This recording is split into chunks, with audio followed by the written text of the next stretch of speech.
तो दोस्तों आज हम राजस्थान हाई कोर्ट एलडीसी के लिए 50 इम्पोर्टेंट प्रश्नों के बारे में बात करेंगे और ये सभी प्रश्न मोस्ट इम्पोर्टेंट सिलेक्टेड प्रश्न और परीक्षा में आने लायक प्रश्न, इसलिए वीडियो में आप अंत तक जरूर बने रहे। तो चलो वीडियो को शुरू करते हैं। तो आपका पहला सवाल है कि टाका उदाहरण है, तो किसका उदाहरण है? जल संरक्षण का। ठीक है।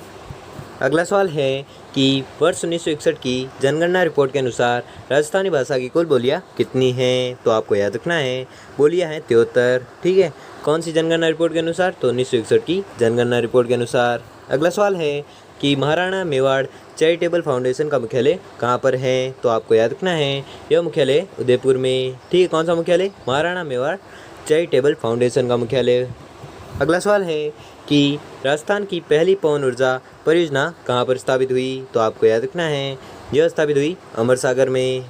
ठीक है। कौन सी परियोजना? पवन ऊर्जा परियोजना। अगला सवाल है कि निम्न में से किस नदी को आकड़ा नारा रैणी के नाम से भी जाना जाता है? तो आपको याद रखना है यह जाना जाता है सरस्वती नदी को। किन नामों से जाना जाता है? आकड़ा नारा एवं रैणी के नाम से जाना जाता है।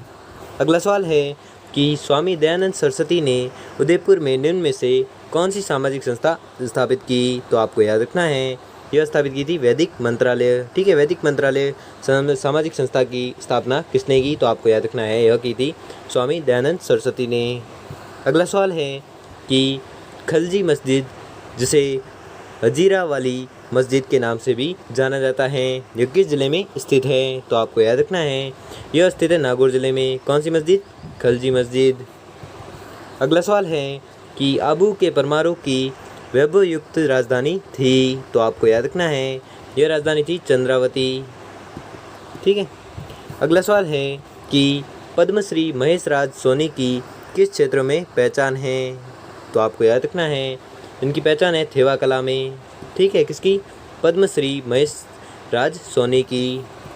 अगला सवाल है कि सामाजिक सुधारक एवं विधिवेता हरविलास शारदा का जन्म कहाँ पर हुआ था? तो आपको याद रखना है यह हुआ था अजमेर में। ठीक है। अजमेर में किसका जन्म हुआ था? तो हरिविलास शारदा का जन्म हुआ था। यह सामाजिक सुधारक थे। अगला सवाल है कि आहू एवं परवन नदियाँ किसकी सहायक नदियाँ हैं? तो आपको याद रखना है यह सहायक नदियाँ हैं काली सिंध की। अगला सवाल है कि कौन सा युग्म सही नहीं है? तो आपको याद रखना है पचपदरा जैसलमेर, यह सही नहीं है युग्म। अगला सवाल है कि राजस्थान के किस जिले में सर्वाधिक अफीम का उत्पादन होता है? तो आपको याद रखना है सर्वाधिक उत्पादन होता है चित्तौड़गढ़ में। ठीक है। किसका उत्पादन होता है? अफीम का। कहाँ पर होता है? सर्वाधिक चित्तौड़गढ़ में होता है। अगला सवाल है कि राजस्थान का राज्य वाद्य है? तो आपको याद रखना है राज्य वाद्य है अलगोजा। अगला सवाल है कि खड़ीन सिंचाई पद्धति लोकप्रिय है? तो कहाँ की लोकप्रिय है? जैसलमेर की। ठीक है। जैसलमेर की सिंचाई पद्धति लोकप्रिय है कौन सी? खड़ीन। अगला सवाल है कि निम्न में से किस राज्य चिन्ह में उक्ति लिखी गई है? जो दृढ़ राखे धर्म को तीही राखे करतार, अर्थात जो दृढ़ता से धर्म की रक्षा करता है, भगवान एकलिंगनाथ जी उसकी रक्षा करते हैं। तो आपको याद रखना है यह किसका राज्य चिन्ह है? तो आपको याद रखना है यह है मेवाड़ का। ठीक है। राज्य चिन्ह में उक्ति लिखी गई है कहाँ पर? मेवाड़ में। अगला सवाल है कि जयपुर प्रजामंडल के प्रथम अधिवेशन के अध्यक्ष कौन थे? तो आपको याद रखना है यह थे इनमें से कोई नहीं। अगला सवाल है कि पशुपालन के प्राचीनतम साक्ष्य किस सभ्यता से मिले हैं? तो आपको याद रखना है यह मिले हैं बागोर से। ठीक है। किसके साक्ष्य मिले हैं? पशुपालन के प्राचीनतम साक्ष्य मिले हैं। अगला सवाल है कि पृथ्वीराज तृतीय किस चौहान वंश से संबंधित था? तो आपको याद रखना है यह संबंधित था शाकंभरी चौहान वंश से। कौन? पृथ्वीराज तृतीय। अगला सवाल है कि राजस्थान के उस राज्य का नाम बताइए जिसमें अंग्रेजी शासन के पूर्व ही 1698 ईस्वी में वास्तविक लोकतंत्र की स्थापना अमर शाही रेख द्वारा ही कर दी थी, जो देश आज़ादी तक विद्यमान रही थी। तो आपको याद रखना है वह राज्य था मेवाड़। ठीक है। वह राजस्थान के मेवाड़ राज्य वह राज्य था जिसमें अंग्रेज शासन के पूर्व ही 1698 ईस्वी में वास्तविक लोकतंत्र की स्थापना अमर शाही रेख द्वारा ही कर दी गई थी, जो देश आज़ादी तक विद्यमान रही। ठीक है, तो वह कौन सा राज्य था? मेवाड़ राज्य। अगला सवाल है कि राजस्थान में जीरे का सर्वाधिक उत्पादन निम्न में से किस समूह में होता है? तो आपको याद रखना है, यह होता है बाड़मेर, जालोर, नागौर और पाली समूह में होता है। किसका सर्वाधिक उत्पादन? तो जीरे का सर्वाधिक उत्पादन होता है। ठीक है, कौन सा समूह? बाड़मेर, जालोर और नागौर और पाली। अगला सवाल है कि वालर प्रसिद्ध नृत्य हैं, तो कहाँ का प्रसिद्ध नृत्य है? सिरोही जिले का। ठीक है, सिरोही जिले का प्रसिद्ध नृत्य कौन सा है? तो वालर है। अगला सवाल है कि देवेंद्र झाझड़िया संबंधित है, तो कहाँ से संबंधित है? एथलेटिक्स से। ठीक है, एथलेटिक्स से संबंधित है कौन? देवेंद्र झाझड़िया। अगला सवाल है कि सती प्रथा पर प्रतिबंध लगाने वाली पहली राजपूत रियासत कौन सी थी? तो आपको याद रखना है, वह रियासत थी बूंदी रियासत। ठीक है, बूंदी रियासत वह रियासत थी जो सती प्रथा पर प्रतिबंध लगाने वाली पहली राजपूत रियासत थी। अगला सवाल है कि सुमेलित युग्म नहीं है, तो कौन सा सुमेलित युग्म नहीं है? पृथ्वीराज विजय चंद्रवरदायी। तो पृथ्वीराज विजय किसने लिखा था? जैनक ने लिखा था, चंद्रवरदायी ने नहीं लिखा था, इसलिए आपका आंसर हो जाएगा पृथ्वीराज विजय चंद्रवरदायी। अगला सवाल है कि अजमेर मेरवाड़ा का राजस्थान में विलय हुआ था, तो कब हुआ था? 1 नवंबर 1956 को। ठीक है, 1 नवंबर 1956 को क्या हुआ था? तो अजमेर मेरवाड़ा का राजस्थान में विलय हुआ था। अगला सवाल है कि झालावाड़ राज्य में कौन सा शासक कला एवं संगीत का महान आश्रयदाता सिद्ध हुआ? तो आपको याद रखना है, वह शासक था, इसका तो मेरे को पक्का आंसर नहीं पता है, इसलिए ये भी मेरे को आपको कमेंट करके ज़रूर बताना है। ठीक है, ठीक है, लास्ट में आपको पूछूंगा कि इसका जवाब क्या है, तो कमेंट में ज़रूर बताएं। जिसका सही हुआ उसको शाउट आउट मिलेगा। ठीक है, तो अगला प्रश्न देखते हैं। अगला सवाल है कि तकावी का अर्थ है, तो तकावी का अर्थ क्या है? कृषि कार्य के लिए कृषकों को राज्य द्वारा अग्रिम धनराशि देना। ठीक है, अगला सवाल है कि भगत आंदोलन संबंधित है, तो भगत आंदोलन किससे संबंधित है? गोविंदगिरी से। ठीक है, गोविंदगिरी से संबंधित क्या? भगत आंदोलन। अगला सवाल है कि रागमाला का प्रसिद्ध चित्रकार डालू राजपुताना की किस शैली से संबंध है? तो आपको याद रखना है, यह है मेवाड़ राज्य से। ठीक है, मेवाड़ शैली से संबंध है। किस चित्रकार का? तो रागमाला का प्रसिद्ध चित्रकार डालू राजपुताना की किस शैली से संबंध है? तो मेवाड़ शैली से संबंध है। अगला सवाल है कि कटारगढ़ किस किले का एक भाग है? तो आपको याद रखना है, यह भाग है कुंभलगढ़ किले का। ठीक है, अगला सवाल है कि जयपुर के इतिहास में किसे कला संगीत एवं साहित्य का महान आश्रयदाता माना जाता है?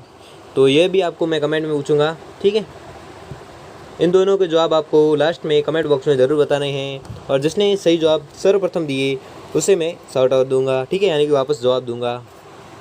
अगला सवाल है कि बेंगटी किस संत का पवित्र स्थल है? तो आपको याद रखना है, बेंगटी है अड़भुजी का। ठीक है, अड़भुजी का पवित्र स्थल है। अगला सवाल है कि निम्न में से कौन सा अंगरक्षी का उपनाम है? तो आपको याद रखना है, यह उपनाम है उपयुक्त सभी का। अगला सवाल है कि राजस्थान मौलाना अबुल कलाम आज़ाद अरबी फ़ारसी शोध संस्थान कहाँ स्थित हैं? तो आपको याद रखना है, यह स्थित है टोंक ज़िले में। ठीक है, तो कौन सा संस्थान? राजस्थान मौलाना अबुल कलाम आज़ाद अरबी फ़ारसी शोध संस्थान। ठीक है, कहाँ पर स्थित है? टोंक में। अगला सवाल है कि राष्ट्रीय सरसों अनुसंधान केंद्र है, तो कहाँ पर है? सेवर में। अगला सवाल है कि डॉक्टर बलवंत राय मेहता समिति एवं अशोक मेहता समिति का संबंध किससे है? तो आपको याद रखना है, यह संबंध है पंचायत राज सुधार से। अगला सवाल है कि डॉक्टर बलवंत राय मेहता समिति एवं अशोक मेहता समिति का संबंध किससे है? तो आपको याद रखना है, यह संबंध है पंचायत राज सुधार से। अगला सवाल है कि होली का त्यौहार मनाया जाता है, तो आपको याद रखना है, यह मनाया जाता है फाल्गुन माह में। ठीक है, फाल्गुन माह में कौन सा त्यौहार मनाया जाता है? तो आपको याद रखना है, होली का त्यौहार मनाया जाता है। अगला सवाल है कि विज्ञान के क्षेत्रों में किस शासक का योगदान उल्लेखनीय माना जाता है? तो आपको याद रखना है, यह माना जाता है स्वाई जयसिंह का। ठीक है, स्वाई जयसिंह का योगदान उल्लेखनीय माना जाता है। किस क्षेत्र में? विज्ञान के क्षेत्र में। अगला सवाल है कि लोद्रवा किस जाति के लिए प्रसिद्ध हैं? तो आपको याद रखना है, यह प्रसिद्ध है जैनी जाति के लिए। अगला सवाल है कि सुरई क्षेत्र में 8वीं से 10वीं शताब्दी के मध्य किसकी पूजा का प्रचलन था? तो आपको याद रखना है यह प्रचलन था। तो इसका भी उत्तर नहीं लिखा हुआ है, तो आपको यह भी आंसर कमेंट बॉक्स में कमेंट करके ज़रूर बताना है, ठीक है। तो कितने प्रश्न हो गए? 3 प्रश्न हो गए, और तीनों ही प्रश्न हमें कमेंट बॉक्स में कमेंट करके ज़रूर बताएं। अगला सवाल है कि डॉक्टर सलीम अली का संबंध है? तो आपको याद रखना है इनका संबंध है घना राष्ट्रीय पार्क से, ठीक है। अगला सवाल है कि कार्तिक महीने में चंद्रमा भागा का पशु मेला कहाँ आयोजित होता है? तो आपको याद रखना है यह आयोजित होता है झालरापाटन में, ठीक है। झालरापाटन में आयोजित होता है क्या? कार्तिक महीने में चंद्रमा भागा का पशु मेला कहाँ आयोजित होता है? तो यह होता है झालरापाटन में, ठीक है। अगला सवाल है कि इतिहासकार गौरीशंकर हीराचंद ओझा ने राजपूतों की उत्पत्ति किससे होना बताया है? तो आपको याद रखना है यह बताया क्षत्रियों से, ठीक है। किसने बताया? इतिहासकार गौरीशंकर हीराचंद ओझा ने, ठीक है।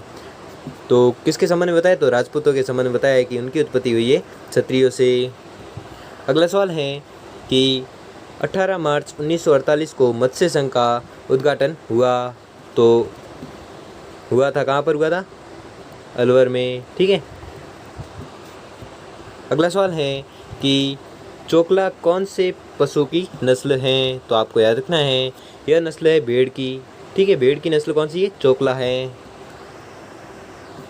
अगला सवाल है कि लच्छी राम किस ख्याल से संबंधित है? तो आपको याद रखना है यह संबंधित है कूचामणि से, ठीक है। कौन? लच्छी राम। अगला सवाल है कि ऊंट उत्सव का आयोजन कहाँ पर होता है? तो आपको याद रखना है यह आयोजन होता है बीकानेर में, ठीक है। बीकानेर में किस उत्सव का आयोजन होता है? तो आपको याद रखना है ऊंट उत्सव का आयोजन होता है कहाँ पर? बीकानेर में। अगला सवाल है कि तर्रे सरपंच बालाबंदी दुगदुगी गोसपेच पछेवड़ी लटकन फतेहपेच आभूषण शरीर के किस भाग में धारण किए जाते हैं? तो आपको याद रखना है यह धारण किए जाते हैं पगड़ी में। अगला सवाल है कि निम्न में से किस मंदिर को झारखंड बैजनाथ के नाम से जाना जाता है? तो आपको याद रखना है वह मंदिर है सारनेश्वर महादेव का मंदिर, ठीक है, जिसे झारखंड बैजनाथ का मंदिर के नाम से जाना जाता है। तो दोस्तों आपको 50 प्रश्न दिए थे, जिसमें से आपने कितने प्रश्न सही किए हैं? और अगर आपने तीनों प्रश्नों का आंसर अभी भी दे दिया है तो बहुत अच्छा। और अगर आपको वीडियो अच्छा लगा हो तो वीडियो को लाइक और चैनल को सब्सक्राइब कर लीजिए। धन्यवाद।